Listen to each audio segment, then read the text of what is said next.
ઘનફળનો 3 અથવા 4 માર્કમાં પૂછાતો ખૂબ જ અગત્યનો દાખલો. શાંતા શેડમાં એક ઉદ્યોગ ચલાવે છે.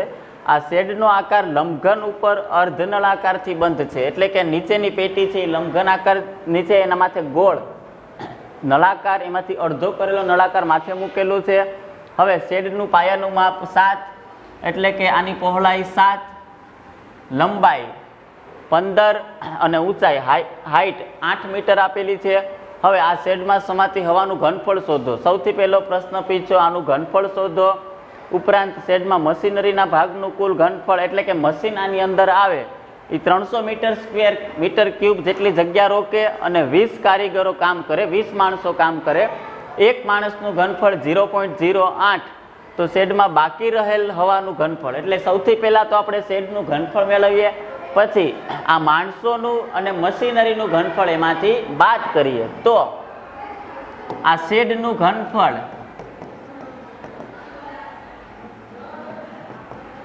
બરાબર લંબઘનનું ઘનફળ વત્તા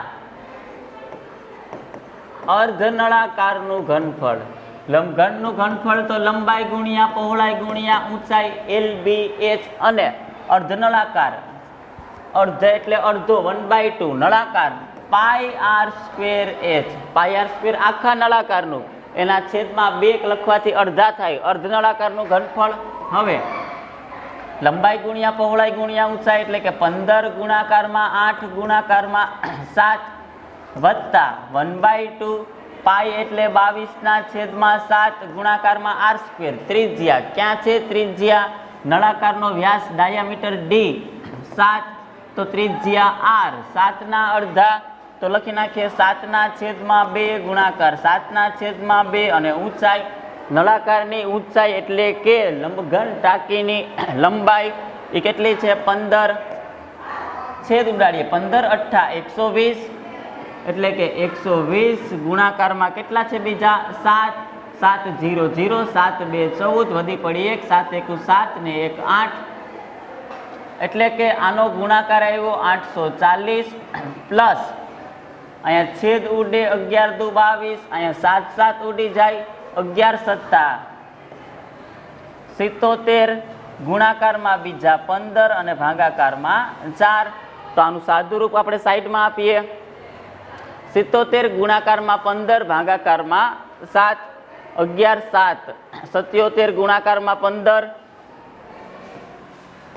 77 ગુણાકારમાં 15 ભાગાકારમાં 4. તો 77 ગુણાકારમાં 15 એટલે કે 770. 5 7 35, વધી પડી 3, 5 7 35 ને 3 38, એટલે કે 5 7 ને 8 15, વધી પડી 1, 7 ને 3 10 ને 1 11, 11 55 ભાગાકારમાં 4.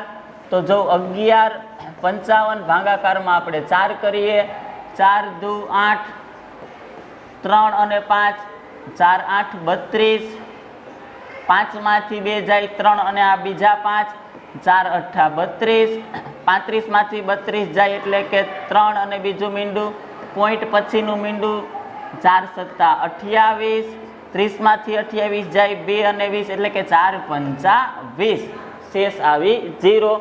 288.75. સાદુરૂપ આપણે આનું આપ્યું, કેટલું આવ્યું? તો કે 840 પ્લસ 288.75. 288.75. હવે બેનો સરવાળો કરીએ તો પોઈન્ટ પછી 75, 8માં 0 નાખીએ 8, 8 ને 4 12, વધી પડી 1, 8 ને 2 10 ને 1 11, 8 ને 2 10 અને વધી 1 11, 11 28.75 એટલા સેન્ટીમીટર અથવા મીટર ક્યુબ. મીટરમાં છે તો મીટર ક્યુબ. હવે બાદબાકી કરવાની થાય. કોની બાદબાકી કરું? તો 300 મીટર ક્યુબ એ મશીનરી ભાગનું ઘનફળ 300 મીટર ક્યુબ, અને માણસો કેટલા કારીગર કામ કરે? તો કે 20 કારીગર, અને એક માણસ કેટલી જગ્યા રોકે? તો કે 0.08. 0.082816 એટલે કે 1.6 મીટર ક્યુબ. આ શેડમાંથી મશીનરી ભાગ રોકે 300 મીટર ક્યુબ અને માણસો જગ્યા રોકે 1.6 મીટર ક્યુબ. આ બે બાદ કરું, શેડનું કુલ ઘનફળ એમાંથી બેયની બાદબાકી કરું તો બાકી રહેલ ભાગનું ઘનફળ મને મળી જાય. બાકી રહેલ ભાગનું ઘનફળ ટોટલ 1128.75 માંથી હું બાદ કરું. કેટલા બાદ કરું? 300 પ્લસ 1.6 એટલે કે 301.6 એટલું બાદ કરું તો 1128.75 માંથી આપણી બાદબાકી કરીએ 301.6 એટલે કે 60. તો કેટલા આવે?